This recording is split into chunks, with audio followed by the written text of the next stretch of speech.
This case starts with something that sounds simple. A payment was due, the money wasn't there, and the defendant walked out. But the judge is about to make it very clear that the real issue isn't just the missing payment, it's what happened after the defendant realized she couldn't pay. She says she needed a payment plan. She had been out of work while finishing nursing school, and she expected to have money coming soon. But the judge has one major question. Why didn't she come back and tell the court? That decision is about to put her in a much tougher position. And with only $150 in hand against a $405 obligation, the judge now has to decide whether to give her another chance or take a much harsher approach. Right there. Come on up to the podium, ma'am. Ma'am, podium, please. Podium? Yes, ma'am. Your name? Swallowing Elmore. Why? What is going on here? I told you if you didn't have the money to call the court, I'd give you an extension, right? Oh. When did I make it due? You were supposed to pay that day. I know. Why If didn't you? have the money today, I wanted a payment plan because I wasn't working at the time, but I actually, I'm done with nursing school. Hang on, slow down. Hang on. Why'd you just leave? You told me you were going to pay it that day, didn't you? Yes. Wait a minute. Slow down. Slow down. I apologize. Please. Why would you just leave? When I had went up to the desk, I thought that someone was going to be able to send me the money at the Did you time. come back into the courtroom and say, Judge, I don't have the money? No, Why not? I didn't know I could do that. I I thought apologize. just leaving was the best. You have it all now, right? I thought, You have it all now, right? not only that, that's what I'm saying, I could do a payment plan or I could put some money. Listen. This was back in April. What is going on here? Well, I want to know what's going on. Why would you do this? You're a nurse? well, now. at You're the wait a time minute. of school. Wait, you're a nurse. Yeah, You don't work as a cashier someplace. You're a nurse. Be responsible, will you please? yes. Yes.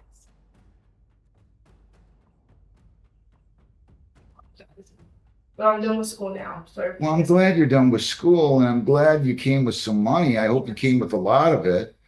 But the point is that you cannot do what you just did. Okay, How much do you have today? I brought 150 with That me. isn't a lot. You owe 405. That's what I'm saying, can I do a payment plan or is it possible? Like I said, I start work on the 27th, so I feel like it was I Ma'am? get my first paycheck. Man. How old? Yeah. 38, And that's your child? yes. Good looking kid. Yeah, how old is he? He is 3. So you have to set an example for him, right? Yes. Now the This is not numbers a make good- the situation much clearer. The amount being discussed is $405, but she only has $150 available today, leaving $255 still unpaid. Her explanation is that she had been out of work while finishing nursing school and had just started a new job, with her first paycheck expected after the 27th. The judge isn't simply ignoring that explanation. In fact, the court ultimately gives her a structured way to catch up. But the judge's frustration comes from the fact that she didn't communicate when she couldn't meet the original obligation. That distinction matters. Having a financial problem is one thing. Walking away without telling the court is another. So here's the question. Do you think the judge was being too harsh, or was this exactly the accountability she needed? This was not a good example. So No,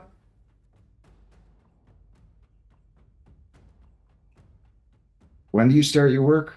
27, Of this month. yes. You pay 150 now, you pay 50 per week. I'll give you some leeway time. You'll start that on September the 18th. Now listen very carefully.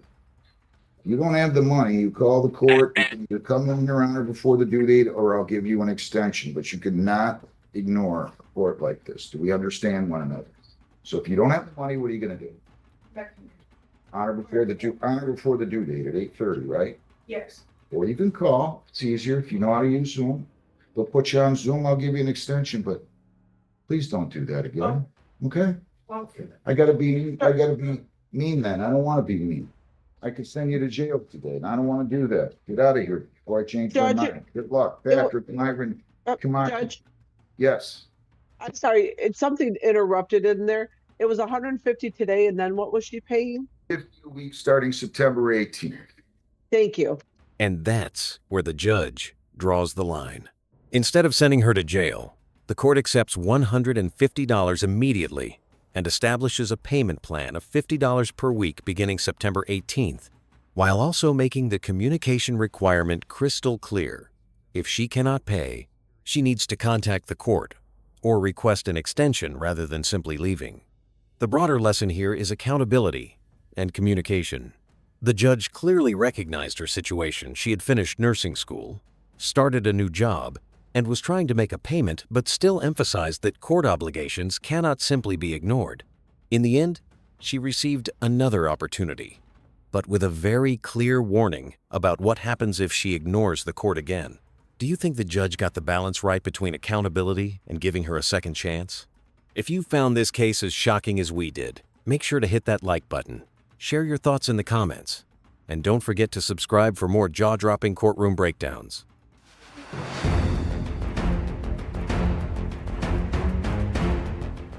Shane Michael White, 26R514802. Good morning, Eric. Peter Bernard, P784113, MIDC counsel for Mr. White. Mr. White, could you please state your name for the record? Shane White. When are you gonna get tired of getting yourself in trouble? Yeah. I mean, look at this record. It's first impaired. It is. I know I feel silly when How old are you? starting that.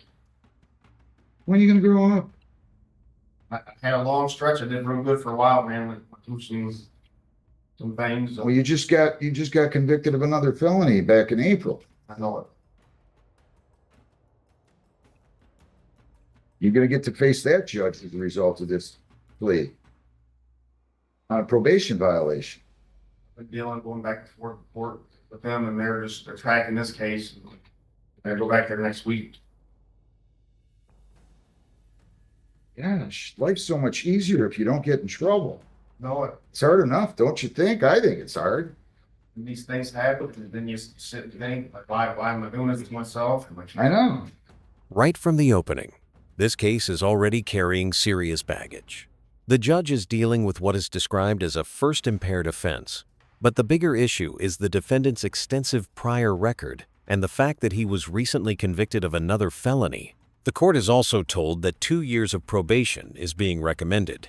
So this is not simply a first-time mistake in the judge's eyes. The history matters, and the court is clearly trying to determine whether this defendant can actually follow orders. But the moment that question gets tested, things take a dramatic turn. Watch what happens when the judge starts checking the details for himself. Go ahead. What do you have to say, Mr. Granada? Did you review this report with him, and are there any material additions, corrections, or deletions? No additions, subtractions. The only thing that we would ask the court to consider is, and again, based on the information that I had, I didn't understand why it was 24 months. Because he's got a criminal history that makes him look like. He has no prior OWI. So what? He's got drug cases. He's got drug cases. He's been involved. He's gotten in trouble for everything. I mean, larcenies, drug cases, fleeing and eluding, aggravated stalking, malicious destruction of fire or police property, larceny. Now they're drug. I mean, that's why. But I get it. You're his lawyer. I'm not arguing with you. I'm just telling you why they did that. You're right. It's just that in my experience, I've not seen a 24-month on first OWI again. Because most don't have 10 prior convictions, right? I understand. But go ahead. Mr. White is, as I said, 39 years old. He's single. He is currently working at a construction company, Key Construction in Dearborn. He's been there for 5 years. He has attended 7 AA meetings, although he did not bring the sign-in sheet. Why? You can fax that. Of course he didn't. Why didn't you bring your sheet? It's in another vehicle. I got dropped off. Where's your vehicle? With the AA. That house. What house? Go get it. You didn't go. Why are you telling your lawyer to get up here and tell me you went and you forgot it when you didn't go and didn't forget it because you just didn't go? Been going to Salvation Army. Listen, I don't want to hear it. You're going to go get that sheet right now. I don't care if you got to Uber, walk, take a helicopter, a bicycle. You're going now to get that, Mr. White. I told you to bring it with you every time you came to court. I understand. Who's at your house? Who's at your house? Mother? Your mother drive? Does she have a valid license? Yes. Tell you she better help you out and drive it over here right now. I'll expect it to be here by 10:30 or 11 at the latest. Or you want to just admit you didn't go? You want to just admit you didn't go? Or do you want to make your mother drive over here with nothing? Or do you want to have her come over here and have me embarrass you in front of her? It's up to you, whatever you want. I didn't go this past weekend. You didn't go at all. You didn't go at all. I went 3 times, Well, all right. Well, how many times I ordered you to go? twice a week. And I ordered that on July 23. And this is August 20th. 2 times 4 is what? 8. That means you're 5 light. Why are you telling your lawyer something and have him come up in front of me and lie to me for you when I know that you were lying to me? I mean, I don't get it. I just don't understand. I must have something that says I am really stupid on my forehead. I have to. I have to. I must. I must. I mean, I can read this stuff. I've been doing this too long. I've been here for 32 years, 11 before that. And I watched my dad for multiple years down in the other courtroom. And this is where the courtroom shifts, from discussing the defendant's history to verifying his actual compliance. His attorney says he attended 7 AA meetings, but the judge immediately notices there is no attendance sheet in court. That may sound like a small paperwork issue, but in a probation setting, documentation can be critical because the court needs something concrete to verify that ordered conditions are being followed. The judge doesn't simply accept the explanation, he starts asking questions. And once those answers begin changing, the credibility problem becomes much bigger than a missing piece of paper. Now, I need you to tell me why you're not complying with orders. Here's what I'm doing. I'm getting off this bench right now. I'm taking a 5-minute recess because I'm going to treat you still fairly, even though you just lied to me in a courtroom, which I find repulsive.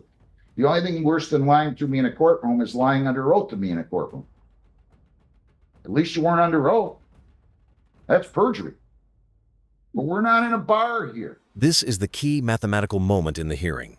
The judge says the defendant was ordered to attend AA twice a week, beginning July 23, and by August 20, that works out to 8 expected meetings. The defendant says he attended 3, meaning he was 5 short. More importantly, the judge believes the earlier explanation was misleading. And notice the distinction the judge makes. He specifically says the defendant was not under oath at that moment, so he is not calling this perjury. But that does not make the alleged dishonesty harmless. In a probation-related proceeding, credibility and compliance can dramatically affect how the court views the defendant going forward. This is serious. And you got a record that made me think, should I send the guy to jail? I don't care if it's a first offense. And then you lie to me. Now, what do you think that's going to mean? So I'm going to get off this bench. I'm going to take a 5-minute recess. I'm going to contemplate so I can be fair with you. But do not come in this building and lie to me. Judge, I apologize. Court's in recess. Stay seated. Judge, And that is where the hearing ends, with the judge taking a recess before deciding how to proceed. The important takeaway is that the court was not looking at the impaired offense in isolation.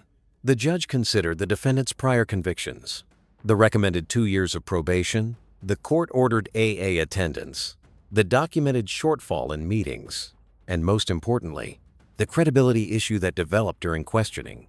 The judge explicitly paused the proceeding to think about the situation and make a fair decision rather than reacting immediately. That leaves the ultimate consequence hanging over the case. So what do you think? Was the judge right to focus so heavily on compliance and honesty? Or should the defendant have received more consideration for admitting the truth? If you found this case as shocking as we did, make sure to hit that like button, share your thoughts in the comments, and don't forget to subscribe for more jaw-dropping courtroom breakdowns. Mr. White. Shane Michael White. 267-514-802. Pierre Granada, P78413. I might need some counsel for Mr. White. Your name? Shane Way. We already started this. I'm willing to listen to whatever else anybody has to say. I don't have anything else. Mr. White, do you have anything you want to say to the court? I apologize for that. I don't have any excuses. I just found myself in a hole right now. I'm dealing with a lot of the other case and just juggling things, and I do apologize for that. I'm sorry. You seem like a nice kid, but you're getting yourself in a lot of trouble. I have a stretch where I'm real good. Something to happen, I find myself in trouble, and I hate to tell you, judges go back and look at this stuff. a lot of that's prior to, I think 2017, a lot of those charges that was back then. But last 9 years have been doing really good. And, just bad decisions, man. One bad decision cost you a lot.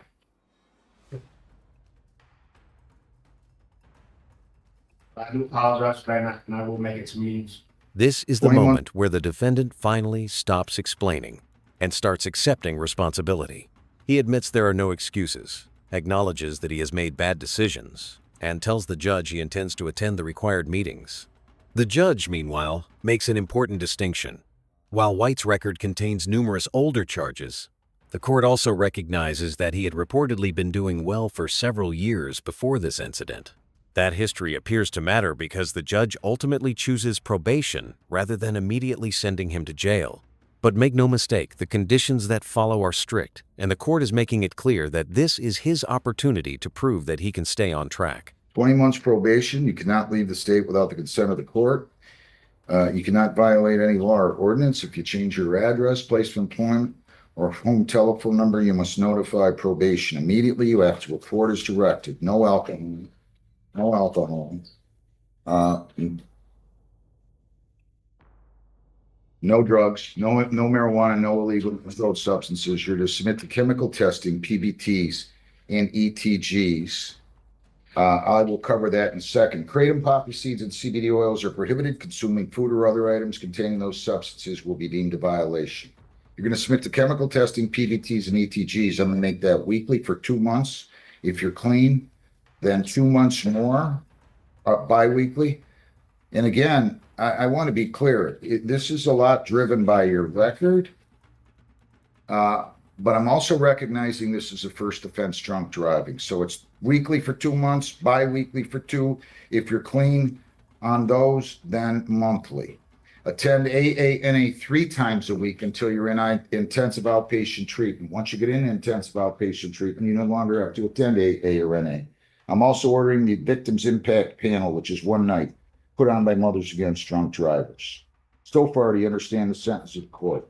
I understand. 300 fines, 300 costs, 75 victims' rights fee, $50 justice assessment. That's 7 1/4. Screening fee 60 for 785. Probation fees are 400 for 1185. You have cost of recovery of 150 for 1335 plus attorney fees of 40 for 1375. I'm ordering 10 days jail credit 1, 3 days now, 6 days on the court work program, and there's $210 in court work program fees. 1585 is your total. You may be eligible for early discharge if you're compliant. You have 21 days to appeal, 14 to apply for a court-appointed lawyer for purposes of appeal. If you violate again, you understand you could get 93 days, correct? Understand. All right. Can you pay all this today or you need time? Do you have anything today? I might pay $100 today. You pay 100 now, and then I'll set you up on a payment plan. Can you pay 50 a week or not? Yes. You pay 50 per week, and I'm going to start that beginning on September the 22nd. I'll give you some leeway, September 21 rather. You're in custody for 3 days. It's a small price to pay. I don't care if it's first run or not, and that's what I'm doing. I wish And you- now, we have the actual consequences spelled out in black and white. White receives 20 months of probation with a long list of conditions, including no alcohol or illegal substances, chemical testing, regular AA or NA attendance, treatment requirements, and a victim impact panel. He also faces financial obligations, court-related fees, and a period involving jail credit and a court work program. Most importantly, the judge warns him that another violation could expose him to up to 93 days. So this isn't simply a slap on the wrist, it is a structured second chance with very little room for another mistake. The question is, can White finally follow through when the court has put everything on the line?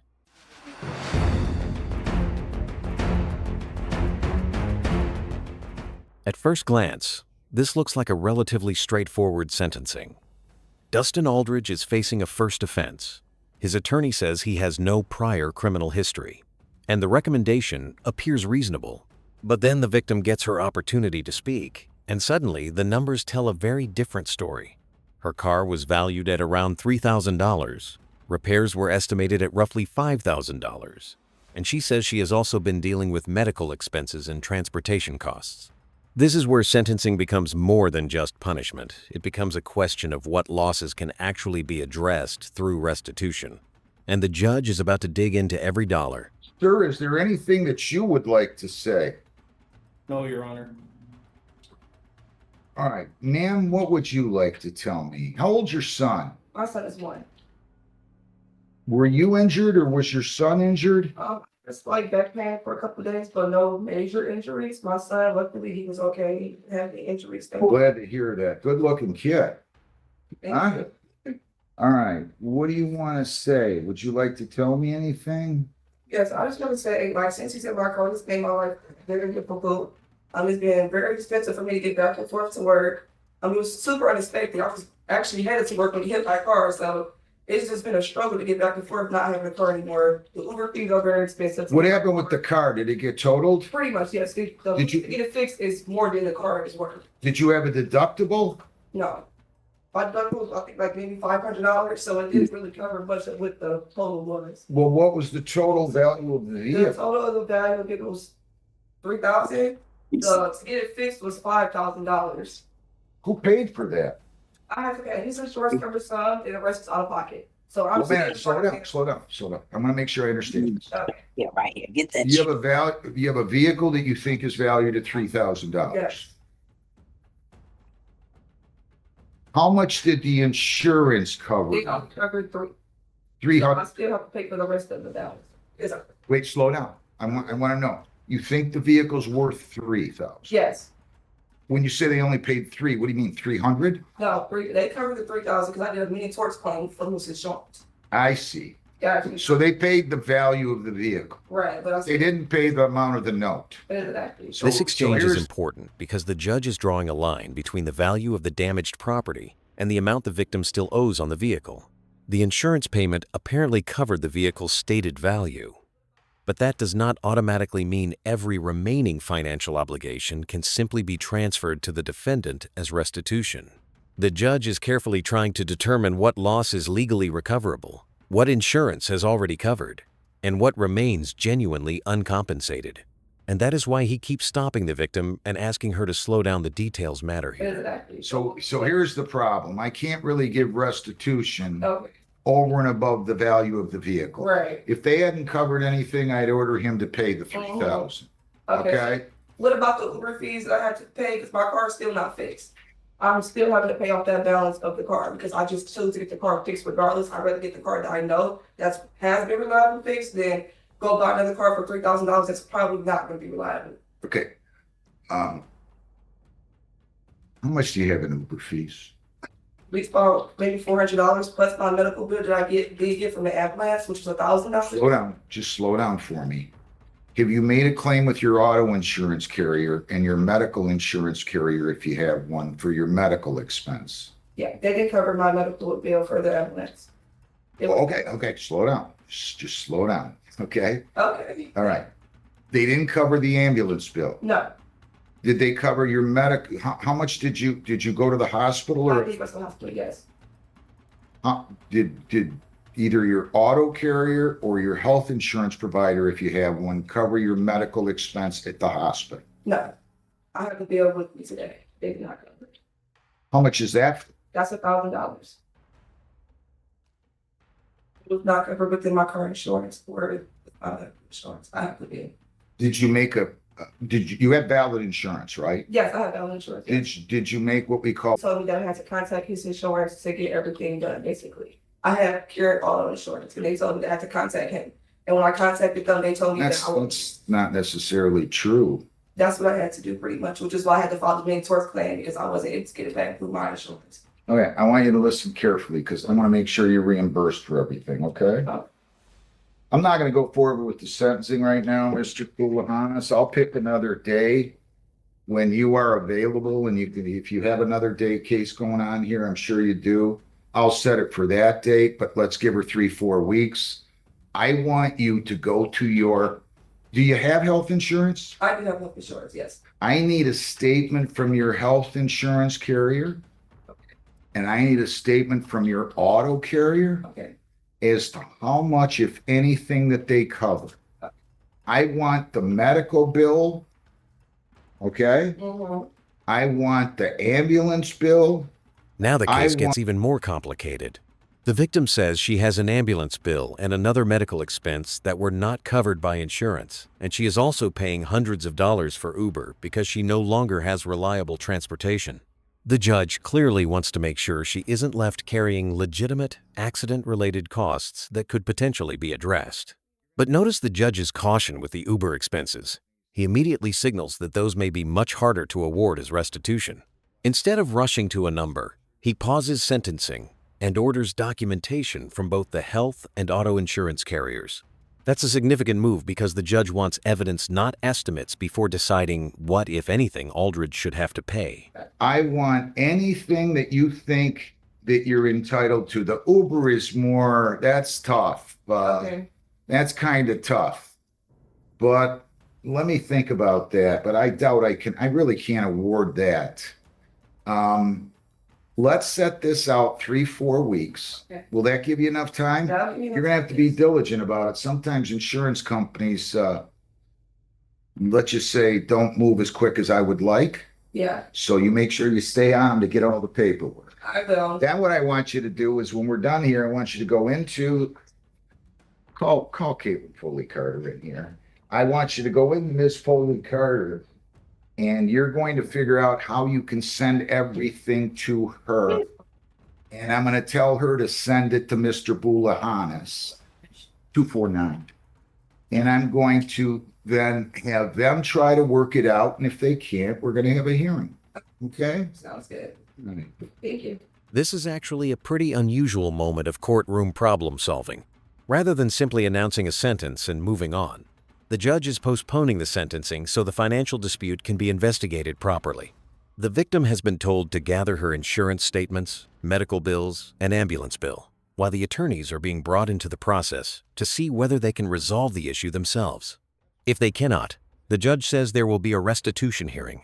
So the next court date isn't just a formality. It could determine exactly which expenses the defendant is responsible for and which ones the court cannot legally shift onto him. Would you have handled the situation the same way? Give me 1 second. Let's don't go anywhere. I want to give you your date first, and I'm going to call her in. Why don't you give me a date about 3-4 weeks out? Your Do you have Honor. any date you know you're going to be here, Mr. Your Honor, Bulahanis? yes, I do. Go, give me what date? September, can we do September 23rd? I have someone doing sentencing for your sobriety court on that day. That's fine. Is that at 8:30? Yes, Okay, it's in person. So can we do Yeah. both of them at that time? that's fine. Just give me 1 second. Let me get Miss Foley Carter. I want to give her some instructions on this. Thank you, Your Honor.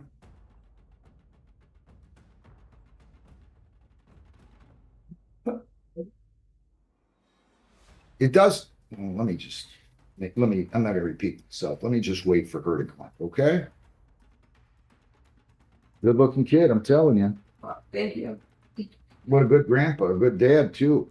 Huh? Comes with his daughter, comes with his grandson. Right. It's important. Gotta have good parenting these days. It's tough out there. Did they get a hold of her? Yeah, they were sending her in.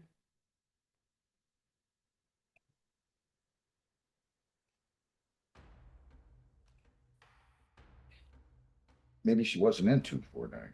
Are you in 249 today?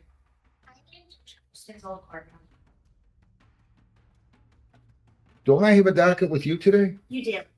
I'm sorry. It's my extra day. I'm sorry. Your appearance? Nebraska Township. I have a sentencing here with Mr. Boulahanis. This young lady was involved in an accident with his client. His client's going to have to pay some restitution. She tells me it sounds like she got reimbursed for the car. She said she owed $5,000. She said the value was $3,000. And between her insurance and the other insurance carrier, the defendant, Mr. Aldridge's insurance carrier, she was reimbursed. She was not reimbursed for her ambulance bill. She was not reimbursed for medical expense.